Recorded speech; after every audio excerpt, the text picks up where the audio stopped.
আসুন, কেউ থাকলে একটু বেরিয়ে আসুন। ও মা গো, মা গো, একটু পানি দিবে আমায়? খুব পিয়াস লেগেছে, দয়া করে একটু পানি দেন, আমার গলাটা শুকিয়ে শেষ। আরে আরে বুড়িমা, আস্তে আস্তে আসো, তুমি পড়ে যাবে তো। আসো তো ভিতরে, তোমায় কেন পানি দিব না? পানিও কেউ না দিবে? আসো তো ভিতরে। আমার মা তো গরিব রে, তুই ঘরের ভিতরে আসতে দিলি মা? তোর মনটা অনেক বড়, তোর মনটার মতন মন মানুষের হয় না। আমি আজ তোরে দেখিনি তোর মতো একজন। তুই খুব ভালো রে মা, তুই বেঁচে থাক, অনেক বছর বেঁচে থাক। এ কি বলছো বুড়িমা? তুমি এমনভাবে কেন বলছো? পানি কে না দিবে গো? তোমার মতন একজন বুড়ি মানুষ পানি দিবে না কেউ? কে পানি না দিবে বলো? তোর মনটা খুব সহজ সরল, তুই বুঝবি না রে মারে। দুনিয়াটা অনেক খারাপ, কেউ দেয় না রে। লোকের বাড়িতে যদি যাইতে যাই, তাড়িয়ে দেই। এমনি আমি বুড়ি মানুষ, গরিবকে কেউই মানুষ বলে মনেই করে না রে মা। এইটা তুমি ভুল বলনি বুড়িমা, একদম ঠিকই বলেছ। মানুষের মনগুলো আজকাল কেমন যেন হয়েছে, মানুষ আর মানুষের মতো নেই। আমরা তো অনেক গরিব মানুষ, তাই মানুষকে মানুষ বলেই মনে করি। আমরা যেমন তাই ভাবি, অন্যরাও তেমনই। তোর মনটা খুব ভালো রে মা, তুই বেঁচে থাক। তুই দেখিস, তোরা এরকম থাকবি না, একদিন তোর পাশে অনেক কিছু হবে রে। আমার দোয়া রইল রে মা, তুই বেঁচে থাক, অনেক বছর বেঁচে থাক। আমার জন্য যা করলি তা তো আমি কখনো ভুলে যাব না রে মা, তুই অনেক ভালো। এই পৃথিবীতে আর কয়দিন আর থাকবো বলো? তাই সবার সাথে একটু ভালো ব্যবহার করতে হয়। মানুষ তো আর এসব বুঝে না, তাই মানুষ এমন করে। মানুষ যদি বুঝতে পারতো তাহলে কখনো করতো না। তুমি মন খারাপ করো না বুড়িমা, যারা তোমার সাথে অনেক খারাপ ব্যবহার করে তাদেরকে তুমি ক্ষমা করে দিও। ওরা কিন্তু বুঝে না, যদি বুঝতো তাহলে তোমার সাথে কখনো এরকম করতো না। হ্যাঁ রে, আমি কারো কিছু মনে রাখি না, আমি সবাইকে ক্ষমা করে দিই। আমাদেরকে সৃষ্টিকর্তা গরিব বানিয়েছে, তাই আর অন্যকে বলে কি করব বল? তাই আর বলি না। আমাদের তো কপালেই ছিল গরিবই, আর কি করব? তাই মানুষের বাড়িতে বাড়িতে চাইতে যেতে হয়। আমাদেরকে যদি দিত সৃষ্টিকর্তা, তাহলে কি আর অন্যর বাড়িতে যেতাম বল?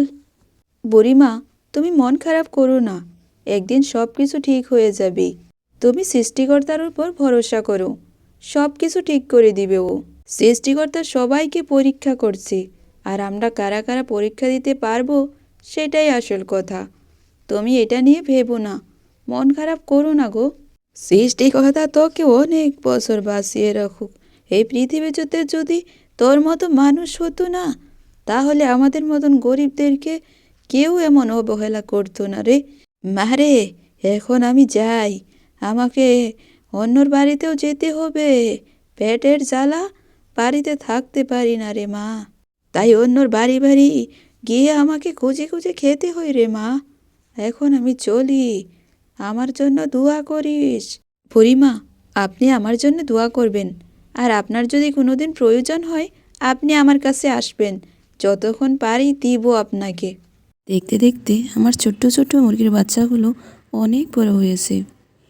যা বাড়িতে সংসারের টানা পোষা, এগুলোকে বেছে কিছু বাড়ির জন্য নিব, কিছু খরচ সংসারের বার হবে। গিন্নি, কিছুতে কাজ পাচ্ছি না, আমাদের সংসারের যা টানা পোষা কী করে চলবে? তুমি চিন্তা করো না গো, আমাদের যে মুরগিগুলো আছেন ওইগুলো বড় হয়েছে, যাও বাজারে গিয়ে ওইগুলোকে বিক্রি করে আসো, যা টাকা হয় নিয়ে আসবে। নি, আমাকে ক্ষমা করে দাও, আমি তোমার জন্য কিছুই করতে পারি না। আমার মতন বেকার ছেলের সাথে বিয়ে হয়ে তোমার জীবনটাই শেষ করে দিয়েছো। তোমার বাবা ঠিকই কয়, এই কারণেই আমাকে পছন্দ করে না তোমার বাবা। তোমাকে আমি কতবার বলেছি এইসব কথা মুখে আনবে না। আমি তোমার সাথে অনেক খুশি আছি। তোমার টাকা নাই, কিন্তু তোমার মনটা খুব বড়, তুমি আমাকে খুব ভালোবাসো, আমি তাই তোমার সাথে অনেক খুশি গো।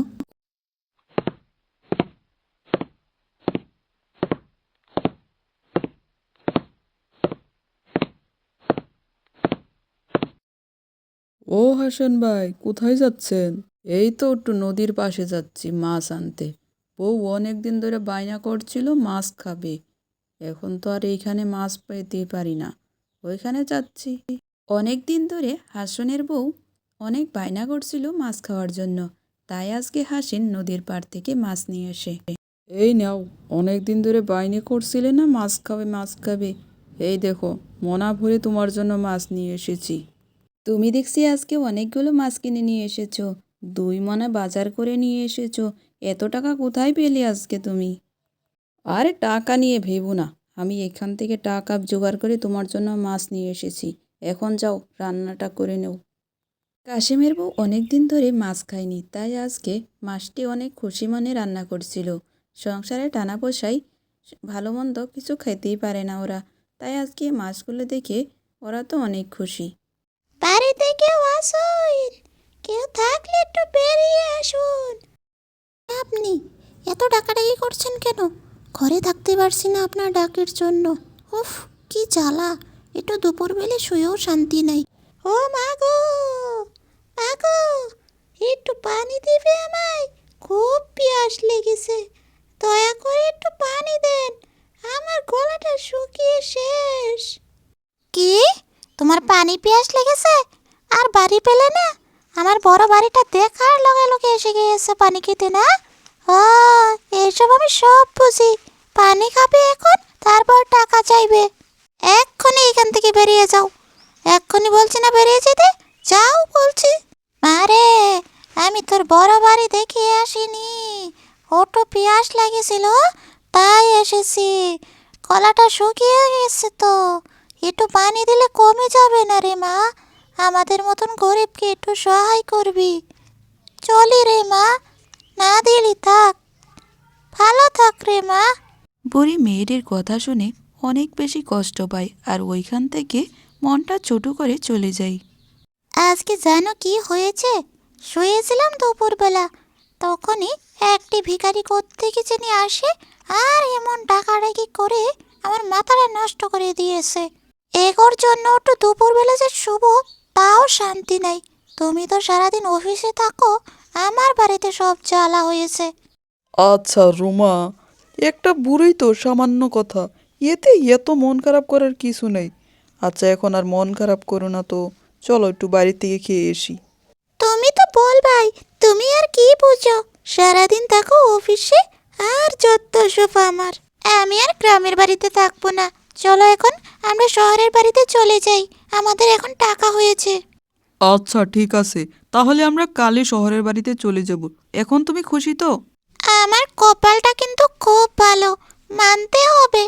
আমি আমার স্বামীটাকে বললাম নতুন বাড়িতে যাব, আর আমার কথা মতো লগে লগে এই বাড়িতে এসে গেছে। এখন আমাকে দেখে তো নিজেকে চিনতেই পারছি না। কিরে গঙ্গা, এদিকে আয় তো, একটু কাজ আছে। হ্যাঁ ম্যাডাম, বলুন, আমাকে ডাকছিলেন? রান্নাঘরে ছিলাম তো, তাই আসতে দেরি হয়ে গিয়েছে। বলেন এখন ম্যাডাম। আমি যখনই ডাক দিই সঙ্গে সঙ্গে এসে যাবে, এত দেরি করবে না কিন্তু, আমার মোটেও ভালো লাগে না, বুঝেছো? ম্যাডাম, সরি ম্যাডাম, আমার ভুল হয়ে গিয়েছে, আমাকে ক্ষমা করে দেন। আজ থেকে আর এমন ভুল হবে না। আচ্ছা ঠিক আছে ঠিক আছে, এখন যাও, আমার জন্য ভালো ভালো খানা বানিয়ে নিয়ে এসো। আমার খুব খিদে পেয়েছে, তাড়াতাড়ি নিয়ে এসো। ঠিক আছে ম্যাডাম, এক্ষুনি যাচ্ছি। আপনার জন্য এখন ভালো ভালো খাবার বানিয়ে এক্ষুনি নিয়ে আসছি। মুহূর্তে চাকর চাকরানি মিলে অনেক কিছু রান্না করে রুমার সামনে এনে হাজির করে।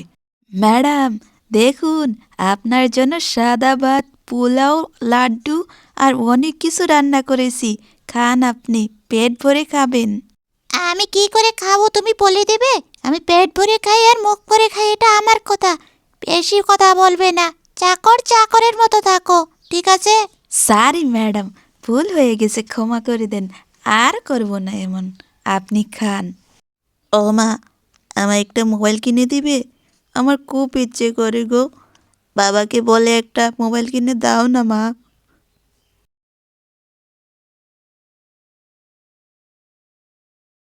কি? মোবাইল কিনে দিব? আমাদের কাছে কি টাকা আছে? ভাঙা ঘরে থাকি, তাও আবার মোবাইল লাগে ওর। কিসের মোবাইল লাগে এখন তোর? আমাদের কাছে টাকা নাই। যদি এখন তোর বাবাকে গিয়ে এই কথাটা বলি, তোকে মেরে শেষ করে দিবে, বুঝলি? মা, ছোট মাসির কাছে তো অনেক টাকা আছে। তুমি গিয়ে বলো না, ওনার কাছ থেকে কিছু টাকা নিয়ে এসো, তারপর আমরা দিয়ে দিব পরে, যখন আমাদের কাছে টাকা হবে দিয়ে দিব। ও মা, যাও না, মানা করো না প্লিজ। রোহন খুব বেশি আবদার করছিল তার মাকে তার মাসির কাছ থেকে টাকা এনে দিতে, কিন্তু তার মা প্রথমে যেতে চেয়েছিল না। ছেলের মুখের দিকে তাকিয়ে তার মা তার মাসির কাছ থেকে টাকা এনে দিতে রাজি হয়ে যায়।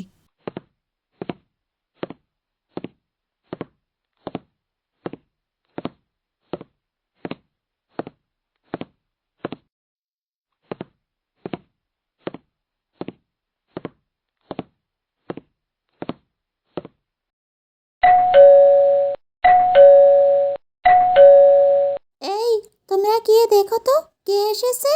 আচ্ছা ঠিক আছে ম্যাডাম, আমি যাই দেখি আসি কে এসেছে।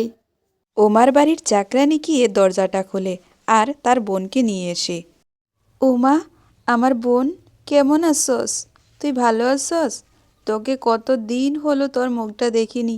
আমার যে কত মনে পড়ে তোর কথা। এখন তো তুই আর ওই গ্রামে থাকস না, তোকে দেখতেও আসতে পারি না। অনেক দিন পর তোকে দেখলাম। দিদি, তুমি এইখানে? তুমি কি করে জানলে আমরা এইখানে থাকি এখন? তোমাকে তো কখনো আমি ডাকিনি আমার বাড়িতে। তুমি কি করে জানলে আমি এইখানে থাকি? পাগলি বোন আমার, কি যে বলস! আচ্ছা, আমাকে কি নিমন্ত্রণ দিতে হবে? আমি এমনি তোকে দেখতে এসেছি। বুঝেছি। আচ্ছা, এখন বলো কেন এসেছো? কিছু কাজ আছে কি? থাকলে বলো তাড়াতাড়ি। আমার সময় নেই, অনেক কাজ আমার। রুমা, অনেকদিন পর তোকে দেখে যে কতটা খুশি হচ্ছে বলে বোঝাতে পারবো না বোন। আর বোন, আমি তোর কাছে একটা আবদার নিয়ে এসেছিলাম। আচ্ছা, তুই যদি অনুমতি দিস তাহলে বলবো আর কি। কি আবদার? কিসের আবদার? তাড়াতাড়ি বলো, সময় নাই আমার। বোন, তোর কাছে একটি আবদার নিয়ে এসেছিলাম। আসলে আমার ছেলেটা মোবাইলের জন্য অনেক দিন ধরে বায়না করছে, তাকে তো দিতে পারি না কিছুই। আচ্ছা বোন, তুই যদি কিছু মনে না করস তাহলে আমাকে কিছু টাকা ধার দে। তোর টাকাটা আমি সময় মতো ফেরত দিয়ে দিব। এখন দিতে পারলে একটু ভালো হতো বোন। দিবি কি? দিদি, তোমার অভ্যেসটা এখনো ভালো হয়নি না? তুমি টাকার জন্য আর আমার বাড়িতেই আসলা? আচ্ছা বলো তো, আমি তোমার ছোট বোন, তুমি কই আমাকে দিবে? আমার কাছ থেকে টাকা নিতে এসেছো, এটা কি ভালো দেখায় বলো? আমার কাছে কোনো টাকা নাই, এক্ষুনি বেরিয়ে যাও আমার বাড়ির থেকে। আমার সহ্য হচ্ছে না তোমাকে দেখে। কেন আসো আমার বাড়িতে? আর কখনো তুমি আমার বাড়িতে আসবে না। আমার কাছে টাকা খুঁজতে এসেছে, বেরিয়ে যাও বলছি এক্ষুনি। ছোট বোনের অপমানজনক কথা শুনে তার চোখ দিয়ে পানি ঝরছিল। সে অপমান সহ্য করতে না পেরে বোনের বাড়ির থেকে বেরিয়ে চলে গেল।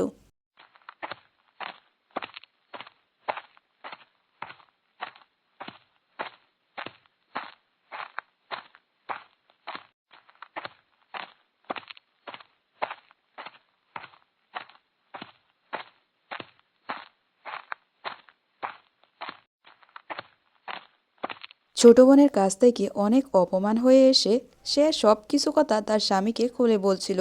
দুইজন অনেকক্ষণ গল্প করতে থাকে, আর তখনই কেউ যেন ডাকতে থাকে, আর ও বেরিয়ে যায় বাইরে। বাইরে বেরিয়ে দেখে ওই বুড়িটা আবার ওগর বাড়িতে এসেছে। মারে, তোর বাড়িতে আমি আবার এসেছি। এইবার তোর কাছ থেকে কিচ্ছু নিব না, তোকে একটা জিনিস দিতে এসেছি। আমি চলি, যা দেওয়ার তোকে দিয়ে দিয়েছি, এখন তোরা সুখে থাক। ঘর থেকে বুড়ির কথা শুনে বাইরে তার স্বামী আর ছেলে বাইরে বেরিয়ে আসে। আর তিনজন যখন একসাথে দাঁড়ায় তখনই কি যেন একটা উপরে ঘুরতে থাকে, আর ওই জায়গাটা বদলে যায় আর গিয়ে পিছনে একটা সুন্দর বাড়ি হয়ে দাঁড়িয়ে যায়। আর তারপর থেকে ওরা সবাই ওই বাড়িতে খুশিতে থাকতে থাকে, আর ওর জীবনের সমস্ত দুঃখ চলে যায়।